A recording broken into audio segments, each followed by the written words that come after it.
Cynthia Nixon's first official day on the campaign trail got a little boost from the failing subway system that she has already made a central issue in her underdog fight to oust Gov. Andrew Cuomo. At about 10:45 a.m.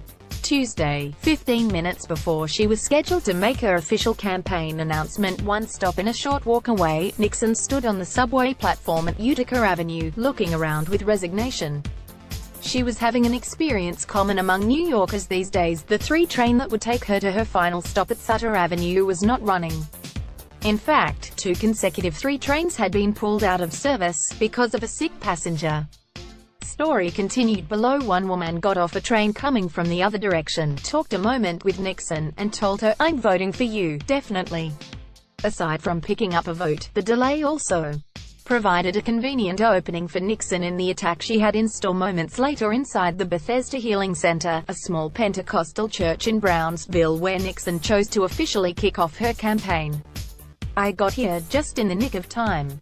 I allowed an hour and a half for what should have been a 30-minute ride," Cuomo's MTA, she told a crowd of about 50 people. 3 trains pulled out of service. "We had to get off 3 trains. I'm glad I'm here. I'm glad you're all here." Her dig at Cuomo's handling of the subway system was just the beginning. On her first full day as a candidate in the Democratic primary against Cuomo, the Sex and the City star launched into a blistering attack on Cuomo's tenure as New York's governor, calling him a fake Democrat who'd failed to live up to the promises he campaigned on when he first ran for office, and offering herself up as the alternative to his particular brand. In a brief speech, delivered from behind a lectern with a paper Cynthia for NY flyer tacked up to it, Nixon told the room that she'd voted for Cuomo 8 years ago because I believed that he was a real Democrat. She attacked his tacit approval for the Independent Democratic Conference, a group of renegade Democrats who've conferenced with Senate Republicans for years. And she took aim at an obscure deal that has long haunted Senate Democrats in Albany, Cuomo's rumored bargain with Senate Republicans in 2010 to allow them to draw their own district maps, all but ensuring they'd stay in power in the state Senate for the next decade, despite an overwhelming Democratic enrollment advantage across the state. That maneuver, Nixon said, suppressed Democratic voters, most especially Democratic voters of color, and with these 2 moves, Andrew Cuomo gave the Republican Party in New York State the power to block almost all of our big Democratic legislative priorities, she said. Nixon questioned Cuomo's record as a centrist Democrat who governed for much of his first term from the moderate, Clintonian wing of the Democratic Party, maintaining close ties with major corporations and avoiding tax hikes. She called his budgets inhumane, and argued he'd ignored the state's infrastructure and mass transit needs. She attacked him over his ethics, particularly the recent conviction of his former top aide Joe Percico on federal corruption charges, calling Albany a cesspool. New York's 8 years under the Cuomo administration have been an exercise in living with disappointment, dysfunction and dishonesty, she said. Andrew Cuomo promised to clean up Albany, but instead he and his cronies have cleaned up for themselves. There is a reason that people close to Andrew Cuomo keep winding up under indictment for corruption.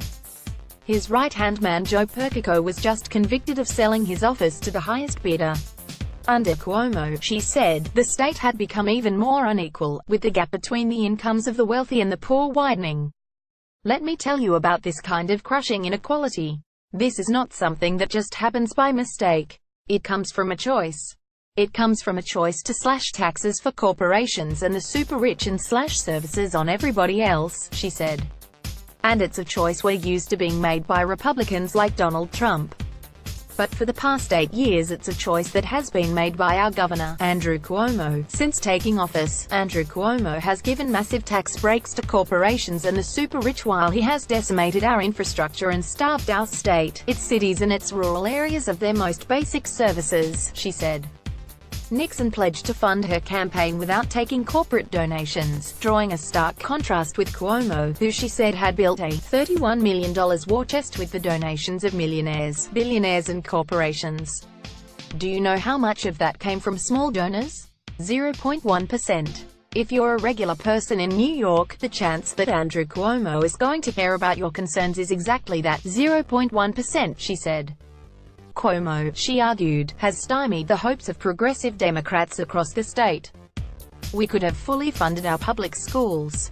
We could have enacted campaign finance reform. We could have enacted the Women's Equality Agenda and the New York Dream Act. We could have fixed our subways, strengthened rent control and become a leader in renewable energy, she said.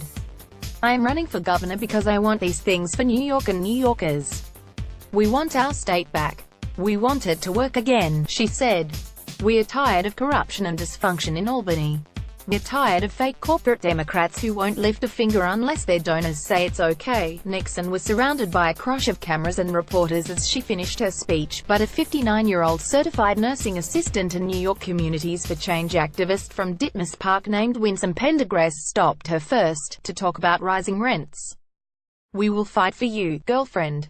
We will pull for you, girlfriend, Pendergrass said. But we're begging you, don't screw us over. Pendergrass later told reporters she thinks